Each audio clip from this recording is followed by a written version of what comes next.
Welcome to the Macke Makerspace.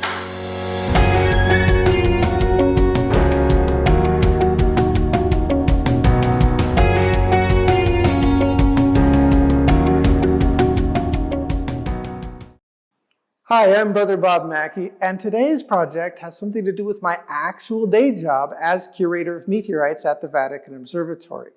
Here in this display, we house some of our more interesting specimens, including Ensisheim, which fell in 1492 in France and is one of the earliest meteorites that was well documented, as well as Nakla, which fell in Egypt in 1911 and is of Martian origin. It actually comes from Mars, and our specimen happens to have been handled by popes.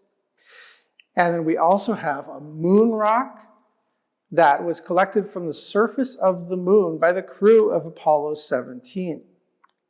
Now for today's project, I'm interested in what's going on in these drawers. About a year ago, I installed some lights, some LED lights down here in these drawers, and they operate on a magnetic switch. So if I take this magnet and slide it over the switch, the light turns on.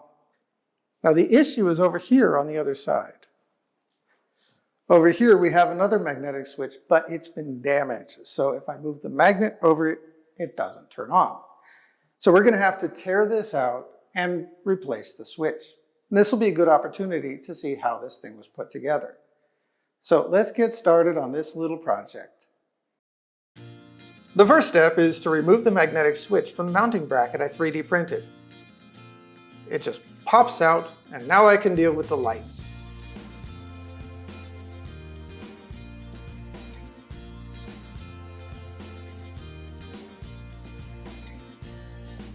I've just used an ordinary LED light strip, which is held on mostly by its own adhesive backing.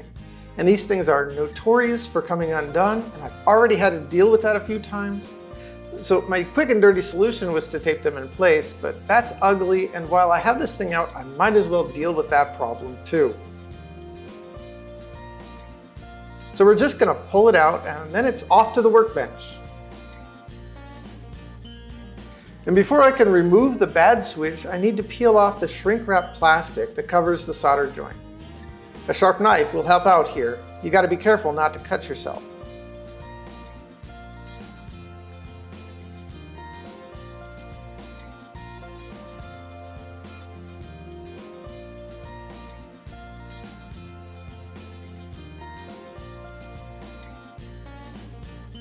Now that that's off, a pair of helping hands will make this job a bit easier.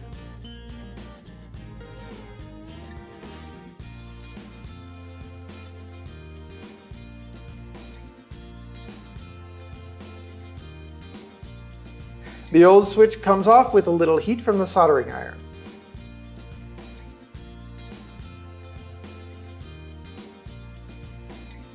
And now I've set up a new one to replace it.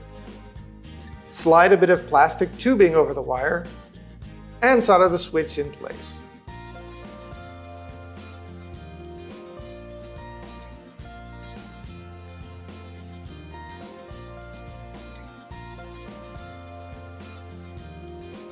Let's test it real quick with a small magnet. It works, but there's another problem. Half of the LED strip isn't lighting up. There's something wrong with the wire that connects it. And we'll address that problem in a moment, but first let's shrink wrap some plastic over the new solder joint.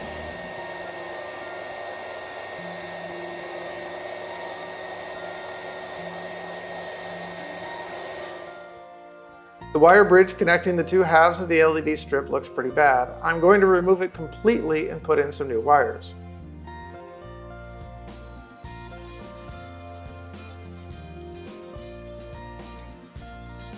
When stripping the wires this thin, you have to be real careful not to just cut the wire itself. Believe me, I've done that many times. And I'm cutting some shrink wrap tubes in half for later.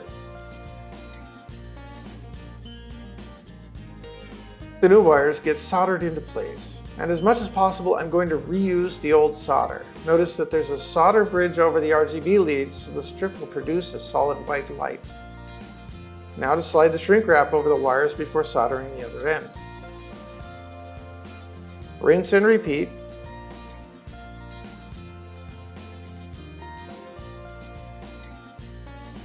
and hit it with the heat gun again.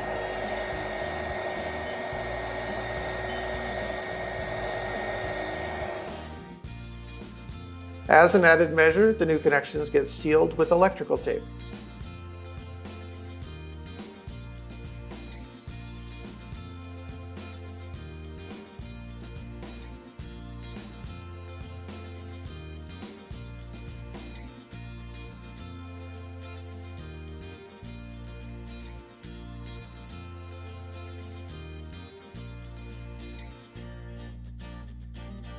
And just to be sure, let's test it again.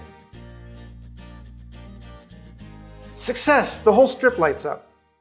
Now to address the problem of mounting the LEDs in the drawer. I need some kind of bracket to hold it in place, something that will be low enough profile not to be seen when the drawer is closed. And this is exactly the sort of thing that the 3D printer is for. I've included holes in the design in case I want to secure it with nails later, but for now that won't be necessary. And I'm printing a whole bunch of them.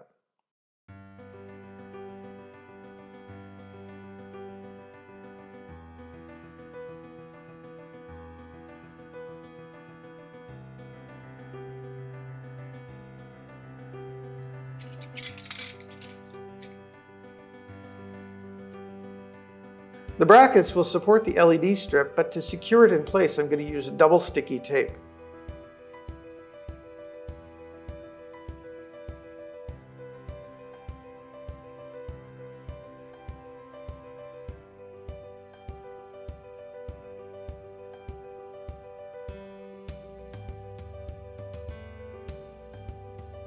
And double sticky tape will also hold the brackets to the drawer. The adhesive on the tape is stronger and longer lasting than whatever they put on the LED strips, and even if it fails, I can still use nails later.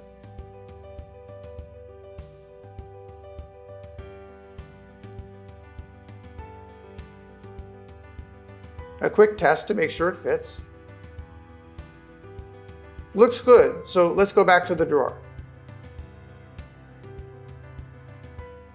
I'll start the reinstallation with one of those brackets. I had originally intended the side with the holes to be facing up, but then I realized that the LED strip would have to be at the top of the drawer in order to clear the mount for the magnetic switch.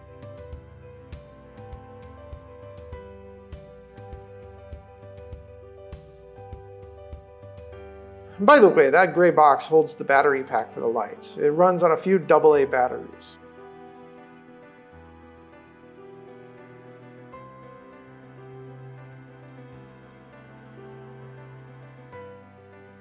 And the new magnetic switch pops into its mount. A quick test with the proper magnets. Yep, still works.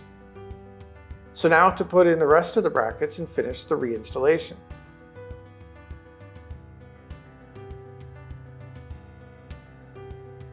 I finally got smart and found some tweezers to help remove the backing.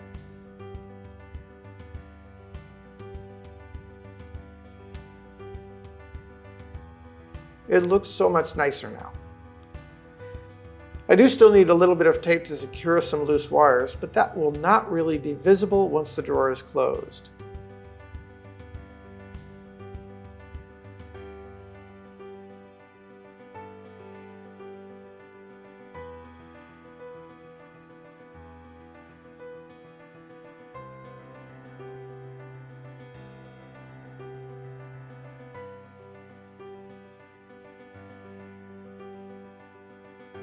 The display looks very nice. I figured while I'm here, I might as well install brackets on the other side as well. It's also a mess of tape.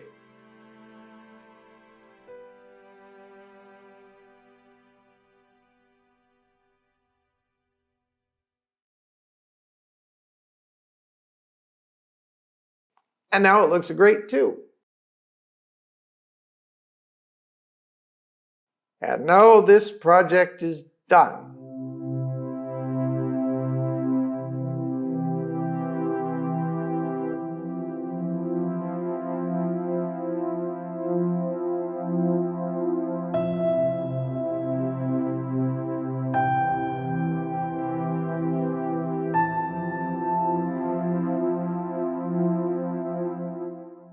I hope you enjoyed this video. If so, please like and subscribe and click that bell so you get notified when the next one comes out. Now, this channel is not sponsored by the Vatican Observatory, but for full disclosure, I do make use of their facilities and resources. However, the materials and tools come out of my own personal budget. The purpose of the Vatican Observatory is to be a sign to the world of the compatibility of faith and science, and it could use your support. If you'd like to support the work of the Vatican Observatory, or even just to learn a little bit more about it, there's a link in the description below. Thank you.